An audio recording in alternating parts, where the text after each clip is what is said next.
I hate this Labubu doll. It keeps throwing my new shelves at me. I should have never bought this doll. I'm subscribing to KimJamBimBam, so I don't forget. There's a theory that Labubu dolls are demons, but why was this theory made? Many people think the doll is connected to a demon in some form, but aren't sure how. However, some individuals point to reports of scratches or injuries after sleeping with one. But honestly, just look at them. That's enough for people to believe it. So that's the one reason I've heard why the theory exists. Let's look at the history. Maybe we'll find that this is where the theory truly comes from. Okay, so they think the Labubu dolls are demons. History usually says a lot. What does that mean, Wow? It means that before we go over why people believe this and find a reason, we have to go over the history. Alright, the doll was created by a guy named Kasing. He's from Hong Kong and currently has a supposed net worth of roughly $25 million. Kasing has said that his toys are inspired by folklore and Nordic myth.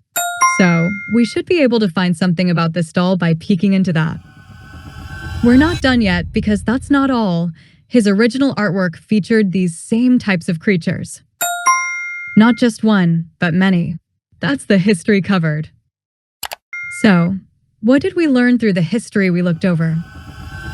From the history, we learned that we could see that he did base the doll on a monster of Nordic myth or origin. Nordic myth commonly uses the word monster to describe demons, but that doesn't automatically mean the doll was meant to represent a demon. It can be confusing. The character of the doll is mischievous. Now we're getting closer to what it's based off of. The first design had its arms out. It was brown, and it carried the same sharp demeanor.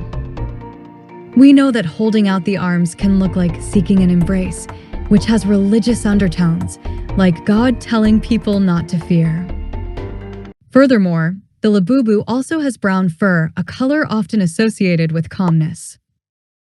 But remember, Labubu is supposed to be mischievous.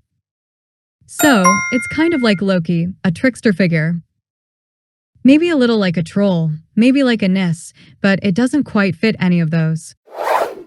None of them combine a vicious exterior with a deceitful, calm-acting personality, constantly keeping that unsettling look.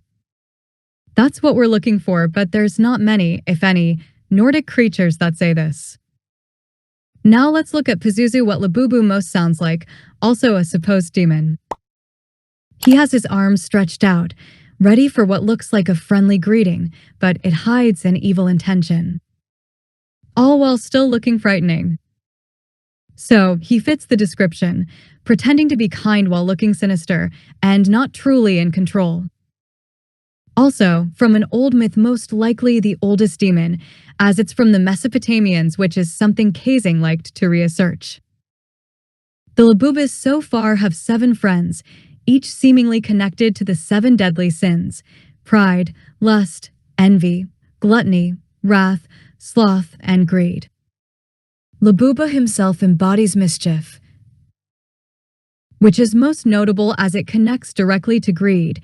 You know, by the lore, both the toy and the creator share a trait for greed: the Labubu by a constant attention demand, and the creator by a constant money demand. Now the conclusion. So, wait, what is our conclusion? Well, Kasing discovered that marketing these things as toys would be the most profitable.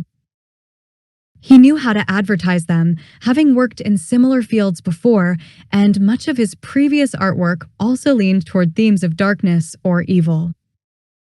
So, we can say, in order to wrap up this episode, Kasing made the toy to be exactly what he wanted: a chosen demon, Pazuzu. His marketing stretched to America very successfully.